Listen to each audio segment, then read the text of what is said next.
dan berterima kasih tak henti-hentinya ya Tuhan, baik keadaan sedang senang maupun dalam suatu kesulitan. Tapi kami percaya Engkau Allah yang selalu menuntun, membimbing, menyertai kami di dalam segala suka duka maupun di dalam satu penderitaan ya Tuhan. Karena Engkau Allah yang kekal, Allah yang tidak mungkin meninggalkan kasih-Mu kepada kami yang sungguh-sungguh percaya kepada Engkau ya Tuhan. Pagi hari ini kami mohon Tuhan untuk Engkau berbicara lebih lanjut mengenai cara-caramu untuk mendidik dan mengarahkan kami agar kami benar-benar lebih mengenal Engkau secara pribadi. Bukan kata orang, bukan kata hamba Tuhan, tetapi secara pribadi kami ingin mengenal Engkau. Dan kami mohon pagi hari ini Engkau ajarkan kepada kami untuk benar-benar kami mengerti dan benar-benar bersandarkan Engkau, kami mempraktekkan apa yang Engkau kehendaki ya Tuhan. Dalam nama Yesus Kristus yang siap menerima firman Tuhan, pengajaran dari Tuhan, katakan amin. Ya, silakan duduk saudaraku. Ya, shalom saudaraku yang terkasih dalam Tuhan Yesus Kristus. Ya. Jadi saya teringat ya, waktu saya masih sekolah dulu ya, di SMA waktu itu ya. Nah, zaman itu saudara ya, yang namanya SMA ya hanya teori ya, dipelajari semua buku-buku ya. Mungkin sekarang berubah, tapi zaman dulu ya sekolah itu ada dua ya, satu SMA, yang kedua STM ya, dimana kalau STM di samping teori, prakteknya juga ditekankan, kurang lebih ya 60% teori, 40% praktek ya. Kalau di SMA zaman dulu, ya entah sekarang, mungkin sekarang lain ya, banyak praktek. Dulu hampir tidak ada praktek lapangan. Nah, ini lah sekarang mungkin berubah ya, saya nggak tahu, tapi dulu jelas sekali. Nah, sekarang akan kita pelajari ya saudara ya, sebetulnya Tuhan menghendaki yang mana ya, yang SMA hanya teori, apa yang STM di samping teori juga dipraktekkan ya. Di dalam kenyataan hidup zaman itu, kalau sekolah SMA lulus malah bingung kerjanya, nggak ada ilmu sama sekali kecuali dia melanjutkan ke sarjana.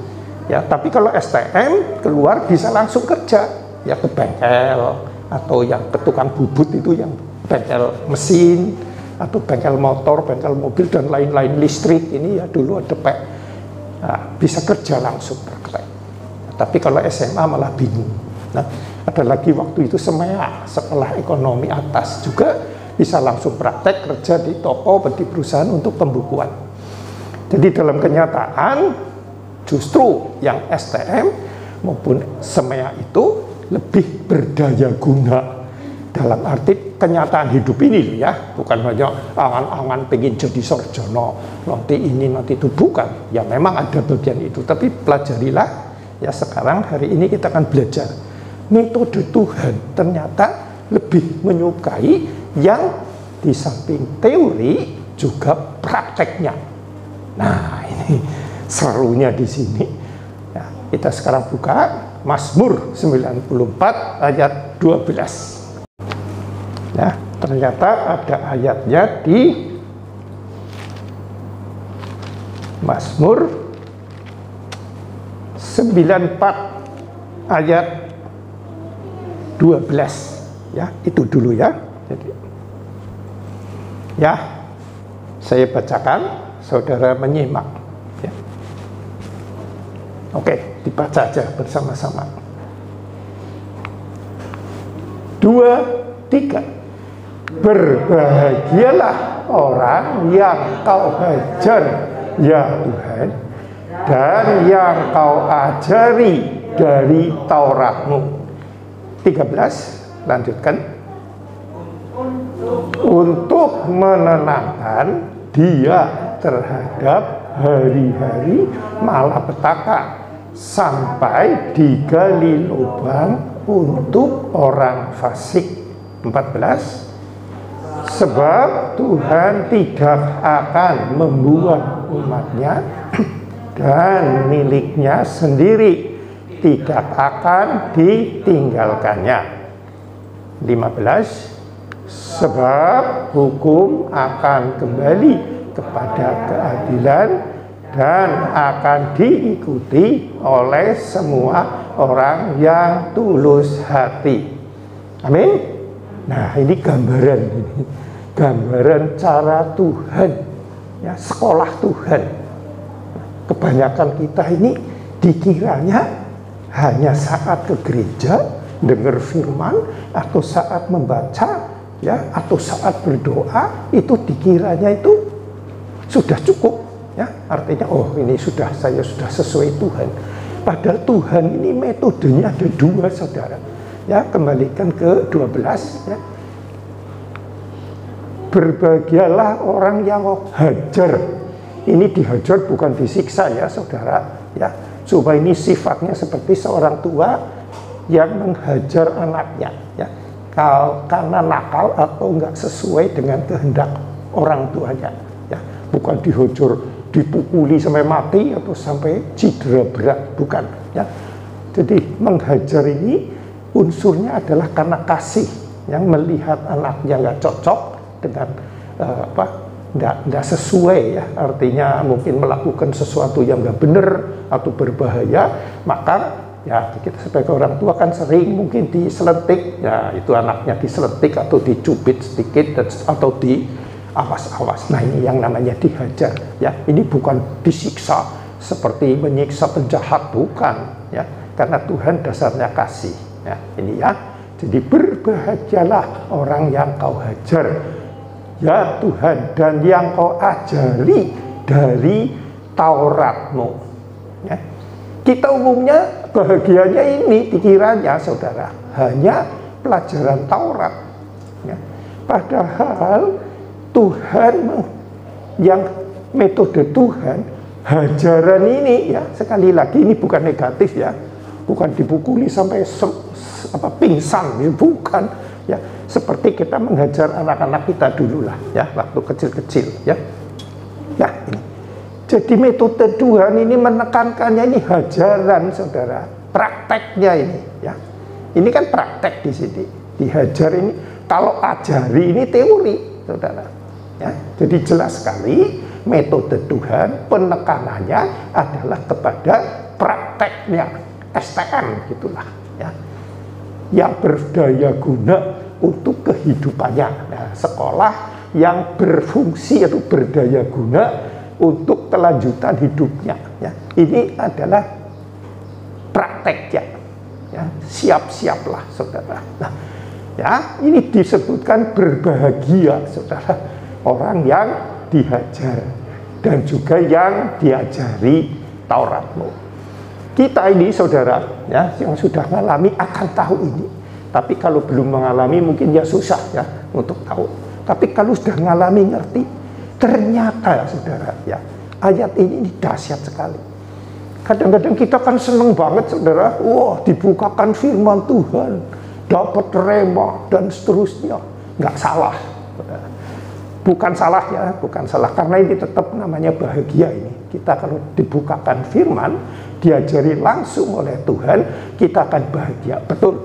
Tetapi, ya, kalau hanya sampai di sini, kita nggak sampai puncak kebahagiaan itu. Justru puncak kebahagiaan kalau kita sudah mendapat hajaran, dan dengan hajaran itu kita benar-benar menjadikan kenal Tuhan secara pribadi, saudara. Nah, ini yang hebat sekali ini, saudara, ya, yang sulit sekali untuk bisa diterima oleh orang yang percaya, ya, jujur saja, maha sulit, saudara. Karena pemikirannya dikira sudah belajar teori, wah saya gagah, kayak SMA misalnya, wah sudah lulus SMA, padahal ngelamar sana sini ya sulit diterima. Beda dengan STM atau semea, kan lebih gampang diterimanya. Ya, ini kita sering terjebak di sini, saudara. Ya, jadi, wah, saya sudah baca banyak, sudah ini, sudah itu, sudah hafal firman, sudah khatam, walaupun tidak salah baca, tapi ingat ya, metode Tuhan adalah ini dulu, prakteknya, ya. Jadi ini adalah hanya sebagai dasarnya. Karena yang akan kita miliki dalam kekekalan adalah hasil hajaran ini, saudara. Ya. Amin. Nah, ini hebat sekali. Ya. Nah, hajaran ini apa saja, saudara? Lah macam-macam. Ya, bisa sakit penyakit, bisa bisnis, bisa keluarga, ya, bisa kehidupan sehari-hari. Ya, misalkan doa yang tidak dijawab-jawab, ya, kehendak apa kok nggak terjawab-jawab, ya, padahal teman-temannya sudah dijawab. Nah, kalau orang ini nggak ngerti, nggak masuk ke dalam program Tuhan ini, orang itu akan stres terus, saudara. Ya, misalkan menghadapi bisnis, menghadapi keluarga, menghadapi yaitu apapun, ya, ya sudah serius ke gereja, sudah sungguh-sungguh kok nggak dijawab-jawab. Ya, rasanya Tuhannya jauh atau pilih kasih.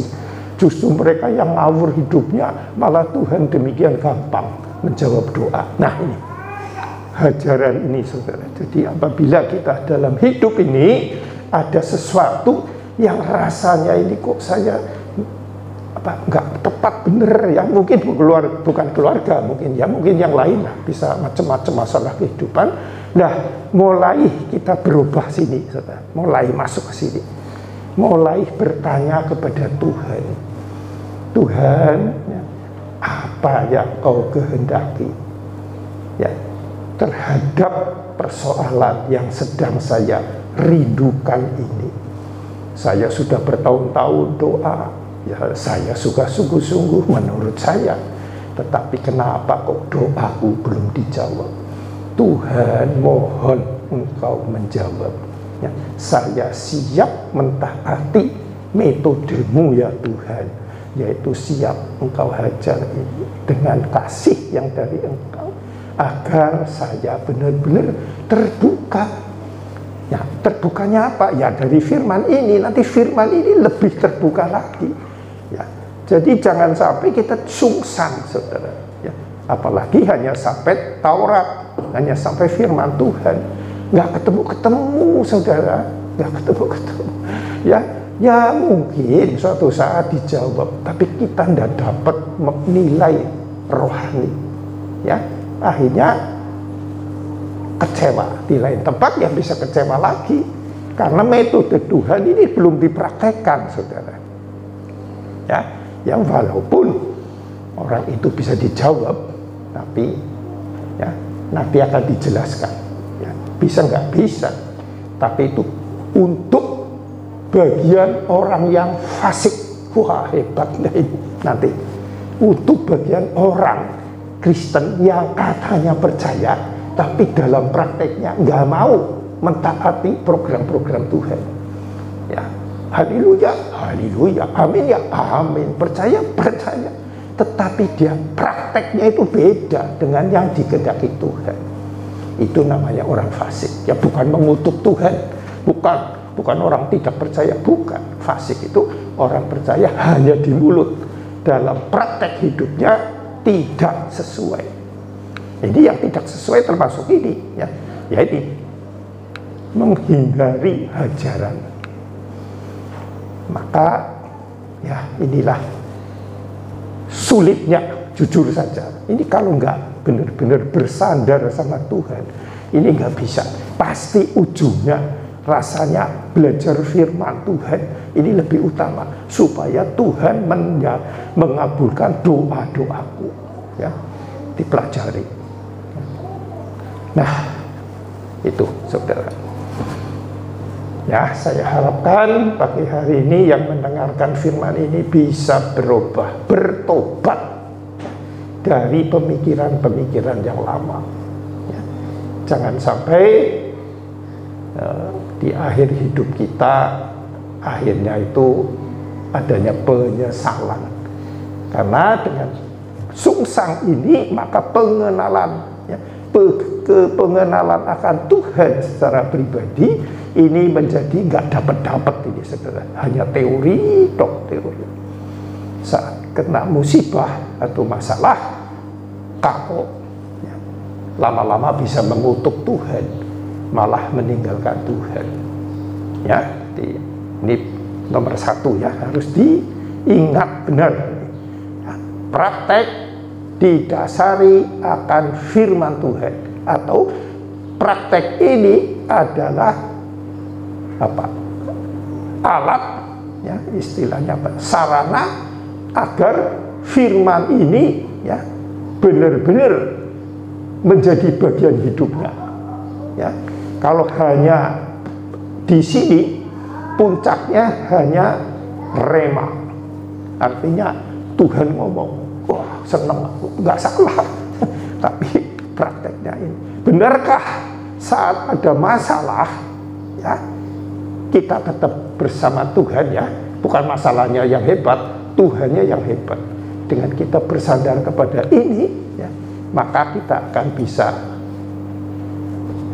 walaupun dalam lembah kekelaman, tapi aku percaya karena tongkatmu dan gadamu, ya, alias kuasamu tetap menyertai aku.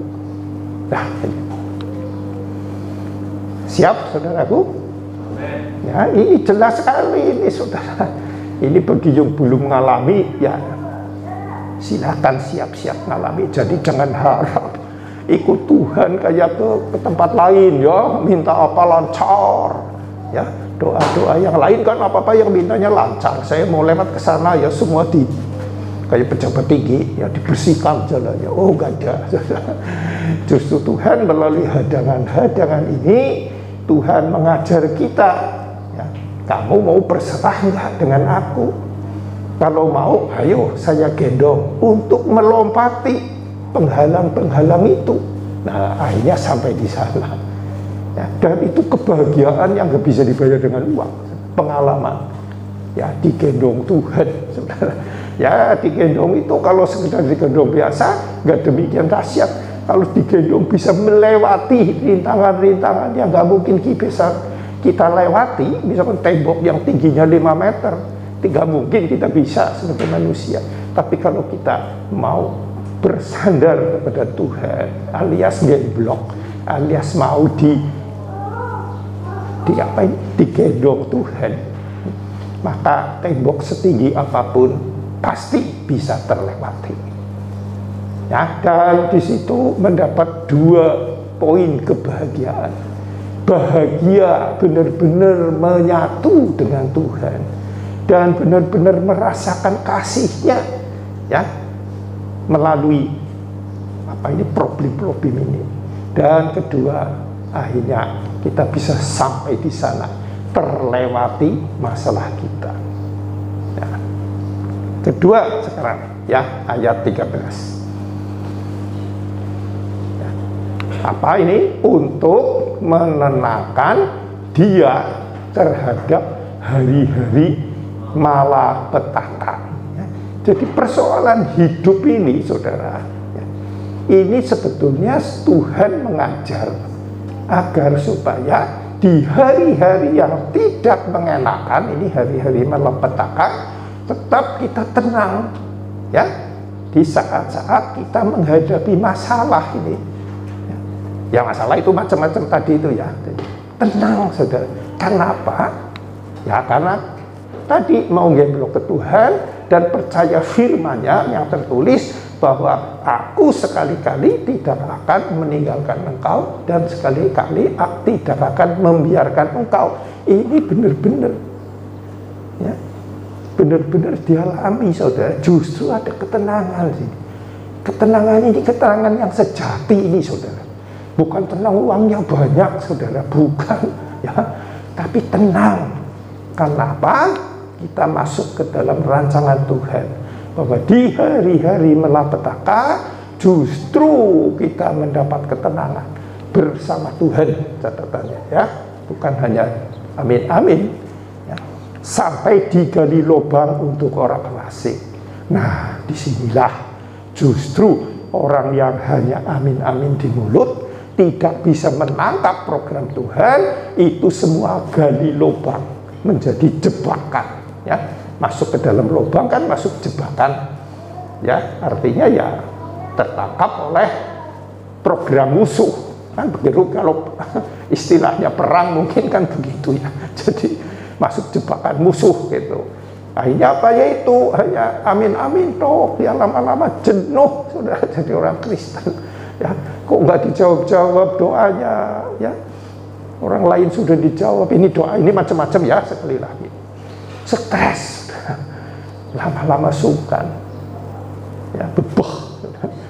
Nah, beda dengan mereka yang katanya gampang dijawab, memang benar.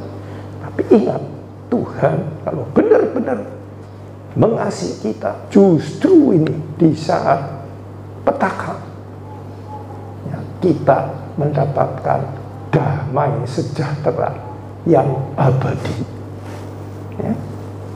Nah justru kalau tidak mengikuti ini ya, maka kita masuk jebakan ya, jebakan lubang ini ya, untuk orang fasik. Haleluya ya Tuhan, terima kasih. Ya, selanjutnya saudara. Ayo baca 2, 3. Sebab Tuhan tidak akan membuang umatnya, dan miliknya sendiri tidak akan ditinggalkannya. Nah, ini firman ini cocok dengan Ibrani 13 ayat 5. Coba dibuka ya.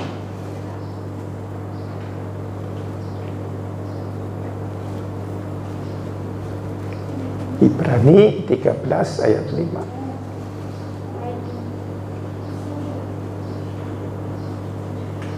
Ya, ayo baca ya bersama-sama. 2, 3. Janganlah kamu menjadi hamba uang, dan cukupkanlah dirimu dengan apa yang ada padamu, karena Allah telah berfirman, Aku sekali-kali tidak akan membiarkan engkau, dan Aku sekali-kali tidak akan meninggalkan engkau. Nah, firman ini memang berbicara masalah nasihat kepada orang yang tidak pernah merasa cukup dengan uangnya ya, ini ya. Tapi ini uang ini kan ya, mungkin kita tidak menjadi hamba uang ya. Ya, saya bukan hamba uang ya, saya cukup memang ya, saya berterima kasih apa yang saya dapat. Tetapi ini bisa menjadi hamba masalah yang lain saudara ya. Masalahnya kan macam-macam, bukan hanya uang. Memang topiknya di sini uang, tapi bisa macam-macam. Ya, masalah macam-macam sekali. Nah ini, ya, jangan sampai ya masalah itu ya menjadikan aku ini fokusnya kepada masalah tersebut. Ya, jangan sampai, ya, jangan terus fokusnya ke situ. Ya. Kenapa? Karena Allah telah berfirman, Aku sekali-kali tidak akan membiarkan engkau, dan Aku sekali-kali tidak akan meninggalkan engkau. Ya, artinya ya itu saja sudah cukup. Penyertaan Tuhan melampaui segala hal-hal apa yang sedang kita hadapi di dunia ini. Ya, jadi ini perlu sekali. Ya, sekarang kembali ke tadi ya, Mazmur 94 ayat 14 ya.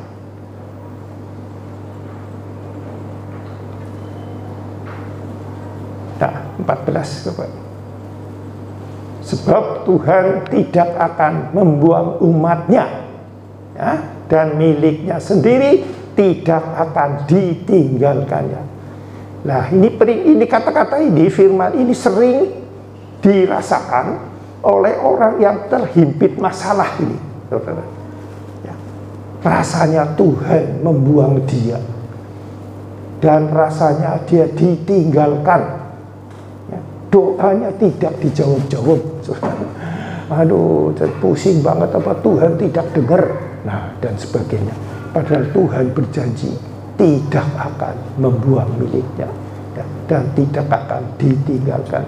Tuhan justru di saat ada masalah itu, Tuhan benar-benar menjadi nyata, ya.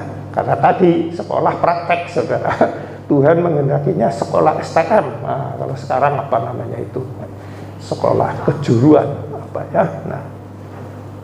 Nah, ini saudara, percayalah, di saat masalah hidup sedang menerpa kita, disitulah hadirat Tuhan benar-benar nyata, ya.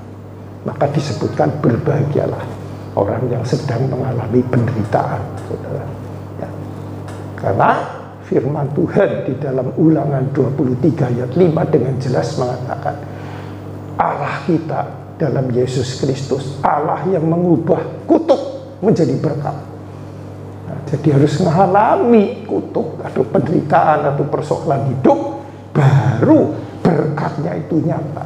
Ini berkat bukan berarti uang, ya. Artinya berkat di sini berkat rohani atau persekutuan dengan Tuhan lebih nyata. Itu berkat yang paling mahal, saudara. Jadi ayat ini bukan hanya teori, tetapi benar-benar dipraktekkan dan dirasakan. Nah, sekarang ya, ayat 15. Sebab hukum akan kembali kepada keadilan dan akan diikuti oleh semua orang yang tulus hati, ya. Firman ini, hukum Tuhan tadi, ya, memang firman Tuhan yang tertulis, tetapi ya ingat, metode Tuhan adalah persoalan penderitaan, persoalan kehidupan adalah untuk mendewasakan kita, untuk mempraktekkan firman Tuhan, dan itu ya akan diikuti orang yang tulus hati, ya. Tulus hati itu begitu, saudara, ya. Dengan plong, ya. Jadi saat doa, waktu kejepit persoalan atau apapun, atau saat mulai jenuh karena doanya nggak dijawab-jawab, belajar, saudara, ya, mulai berdoa apa yang Tuhan kehendaki atau yang supaya aku ngerti, Tuhan singkapkanlah. Karena ingat, kekristenan ini adalah pewahyuan, saudara, ya. Injil kasih karunia ini adalah Injil pewahyuan. Jadi di samping kita memang baca firman, ini harus ada kontak langsung kepada sang pemberi firman ini, sang penciptanya, yaitu dalam hal ini Tuhan Roh Kudus, saudara, ya. Maka doa permintaannya adalah doa kontaknya dengan sang pemberi firman, ya, dengan hati yang tulus, ya, lepaskan semua problem hidup kita, ya.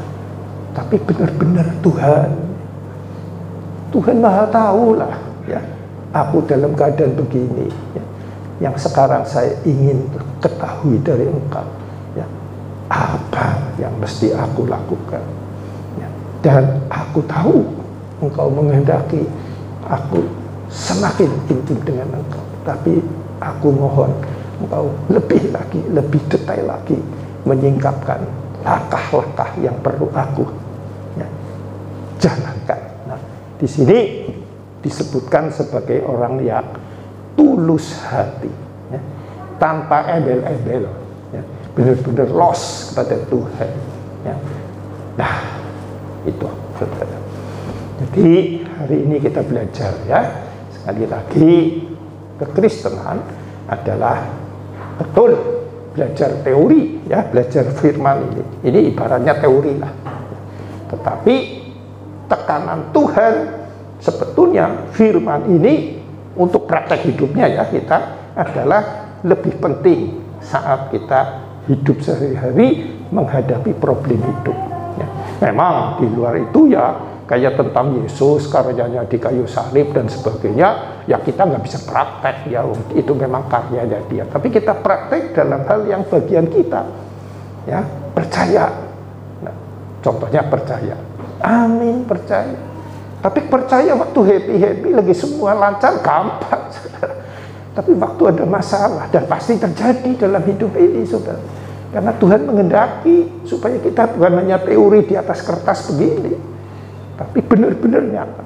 Penyertaanku nyata. Kalau nggak melalui masalah nggak bisa, saudara. Ya, contohnya saya saja dulu. Saya bisa merasakan yang namanya digendong Tuhan dalam alam rohani, ya, bukan alam praktek, ya bukan. Saya benar ada tembok, saudara, waktu itu tinggi. Di mana saya ini Tuhan, nggak bisa apa-apa lah, sudah temboknya ini nggak ada lubang sama sekali, ya, nggak ada pintunya. Aduh, nggak bisa, Tuhan menyerah, sudah stres setengah mati. Nah, Tuhan di situ justru bicara, ya, dibuka itu yang namanya Mazmur 9 ayat berapa ya, agak lupa, ini puluhan tahun yang lalu, tapi saya nanti kalau baca sudah nanti ingat. Engkau harus berserah kepadaku. Justru masalah ini, kalau kamu melalui bersama aku, kamu pasti bisa sampai di sana.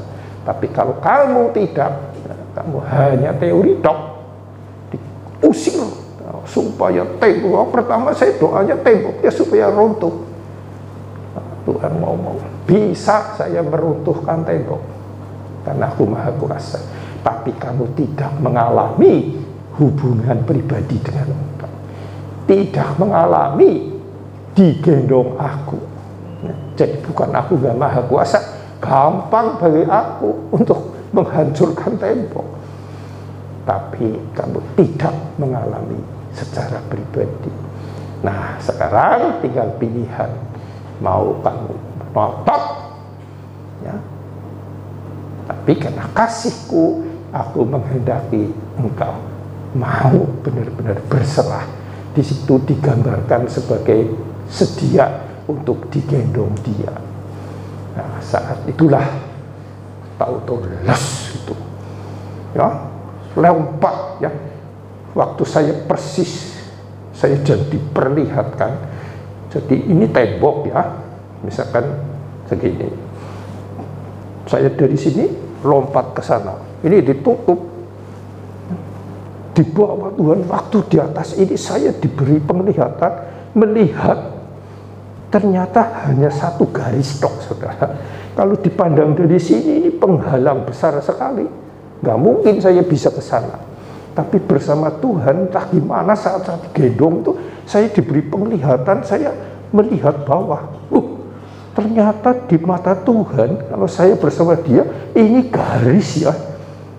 Jadi nggak ada yang mustahil bagi Tuhan. Garis tok bersama Tuhan, ya, maksudnya dibolak-balik. Aku udah baru ngerti. Jadi kunci kekristenan ini benar-benar harus bersandar. Jadilah kehendakmu, Tuhan. Aku tetap gablok kepada engkau. Seperti doa Bapak, doa di Taman Getsemani. Jadilah kehendakmu, bukan kehendakku. Nah, tapi jangan patah semangat, saudara. Tetap bersandar sama Tuhan. Ya, bukanlah wis percuma lah, jadilah apa yang terjadi, saya siap terima. Bukan. Ya. Emang siap apapun yang terjadi, tapi lebih lagi aku mau bersandar kepada engkau. Nah, terjadilah. Jadi firman itu menjadi bagianku, bukan rema saja. Ya. Bukan hanya rema, tapi betul-betul aku mengalami. Ya, itu nggak akan lupa sampai kekekalan. Ya, jadi dasarnya adalah tulus hati.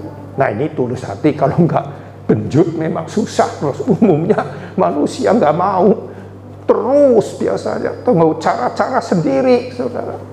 Nah, terus ngerampung-rampung, saudara, cara sendiri. Jadi nggak tulus hati, penyerahannya nggak tulus. Ada cara ini, cara itu, saya juga bersama, ya. Bukannya saya hanya teori ini, ya, saya praktek. Waduh, pusing sekali, saudara. Mikir sana, mikir sini, cara ini, cara itu, waduh, nggak rampung-rampung. Nggak ada semua, terhalang semua, tertutup semua. Walaupun teori ini kayaknya gampang, tapi usaha sana buntu, usaha ini buntu, terus buntu. Ya. Yang itu tuh, akhirnya saya ada pengalaman. Ya, saya sampai berserah sama Tuhan. Ya. Tuhan ngomong, sudah lama aku menunggu engkau di ujung jalan buntu ini. Jadi Tuhan sebetulnya sedang menunggu penyerahan kita, ya, mempraktekkan kata-kata tulus hati ini. Ya. Nah, itulah firman Tuhan untuk pagi hari ini, ya. Coba dicatat dengan baik supaya ini menjadi bagian dari kita. Ingat ya, sekali lagi saya ulangi, program Tuhan beda. Program sekolah Tuhan ini beda dengan program kita, ya, khususnya dulu ya waktu saya sekolah. Program Tuhan lebih kayak SMK, nah, atau STM, teori praktek. Di sini ada yang STM. Oh, bang, ini bener kan ya? Teori boleh kan, macam-macam. Wow. Tapi praktek coba. Mur dan baut. Nah, ini bikinnya gimana? Kalau saya tahunya kan beli. Nah, tapi Mas Kris ngerti. Oh, maksudnya ngelas misalkan ya. Ada ngelas, ada patri, oh macam-macam. Praktik nyatanya waktu SMA itu, misalkan dan jadi TNI, cari kerjaan jauh lebih gampang. Betul kan? Lalu ke SMA nggak bisa apa-apa, hanya teori tok. Kecuali semea juga waktu itu ada. Ya, ada semea, ada STM itu, ada listrik, STM macam-macam. Ya. Nah, kebanyakan dulu kalau STM laki-laki, ya nakal-nakal, gitu. Senang berkelahi. Nah, itulah ya. Jadi ini mungkin Pak Kris lebih ngerti maksudnya, karena sudah ngalami sih. Milih STM kan supaya prakteknya lapangan gampang ya. Cari uang lah, cari kerja apapun bisa. Perlu tukang las, saya bisa. Bikin baut, bikin mur, bisa. Ngelasi, karbit, bisa. Ya walaupun nantinya harus disempurnakan dalam praktek ya, dalam lapangan. Tapi kan ngerti. Kalau SMA nggak ngerti apa-apa. Bisa ngomong atom, reaksi ini, reaksi itu, tapi mana buktinya nggak ngerti. Kalau SMA, ya kalau SMK, STM itu ngerti. Oke, demikian ya firman Tuhan, kita tutup ya. Syukur dan terima kasih benar-benar kami ungkapkan ya Tuhan, pada Engkau yang demikian mengasihi kami, yang dengan segala caramu untuk benar-benar menuntun kami, termasuk dalam malapetaka yang Kau izinkan ya Tuhan, maupun yang kami lakukan dengan kebodohan kami. Tapi kami percaya dengan berserah kepada Engkau, kami percaya Engkau akan benar-benar persoalan ini menjadi alat untuk menjadikan kami benar-benar mengenal Engkau secara pribadi ya Tuhan. Terima kasih Tuhan, terima kasih. Itu semua karena melalui kami percaya kepada kuasa penebusan darah-Mu dan juga kuasa kebangkitan-Mu. Dan sekarang kami ada penyertaan, benar-benar ada kami di dalam Engkau, Engkau di dalam kami. Terima kasih Tuhan untuk itu semua. Dan kami menutup ibadah pagi hari ini, dan kami akan pulang ke rumah masing-masing dengan sukacita, damai sejahtera, dan hikmat yang dari Engkau untuk kami melanjutkan hidup kami di muka bumi ini. Dan kami telah siap untuk menghadapi apapun yang menghadang kami, apapun yang menjadi persoalan yang menjadikan kami kecewa dulunya. Sekarang kami tahu Engkau punya metode yang beda sekali dengan kami, dan kami siap dengan tulus hati untuk mengikuti caramu itu ya Tuhan. Terima kasih, di dalam nama Yesus Kristus kami telah mengucap syukur dan berdoa dan menutup ibadah ini. Saudaraku yang terkasih dalam Tuhan Yesus Kristus, yang telah menerima berkat kasih yang melimpah dari Allah Bapa, kasih karunia Tuhan Yesus yang dinyatakan dengan kematian dan kebangkitannya, dan penyertaan Roh Kudus, di dalam nama Yesus Kristus yang percaya telah menerima berkat ini, katakan dengan iman, amin.